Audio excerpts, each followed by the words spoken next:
तुमचं M sand धोरण जे आहे, ज्यामध्ये वाळू उपशावर बंदीमुळे बांधकाम क्षेत्र पूर्वी फार अडचणीत होतं, तर आता हे तुमचं धोरण उद्योगांसाठी किती गेम चेंजर ठरेल असं तुम्हाला वाटतं?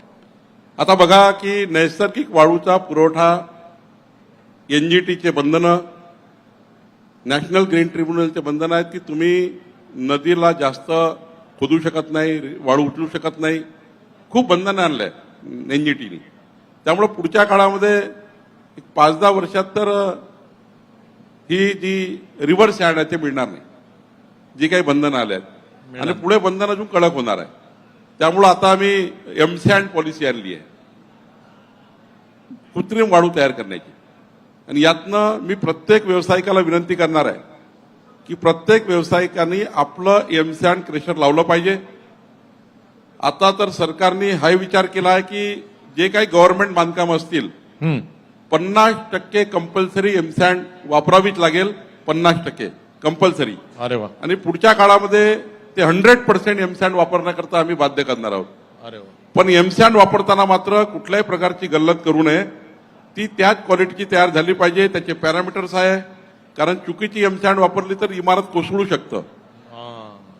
जो रिव्हर सँडची त्या ठिकाणी जे या ठिकाणी टेक्निकल स्पेसिफिकेशन्स आहे रिव्हर सँडमध्ये, ते टेक्निकल स्पेसिफिकेशन आपल्याला एम सँडमध्ये वापरावं लागतील. एम सँडच पुढचं भविष्य आहे.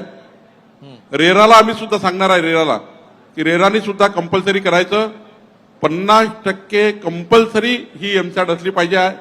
आणि एम सँडचे क्रेशर देण्याचे अधिकार आता आम्ही जिल्हाधिकाऱ्याला दिले आहे, शासनाकडे काढून टाकलेले आहेत. आणि सर्वात महत्वाचं, एम सँडची रॉयल्टी ही 200 रुपये केलेली आहे.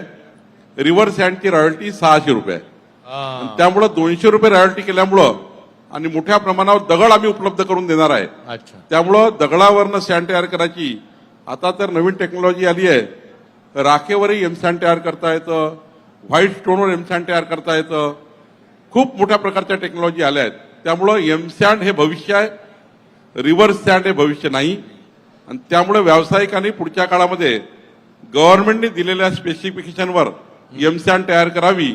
रेराला सुद्धा आम्ही बंधनकारक करणार आहे.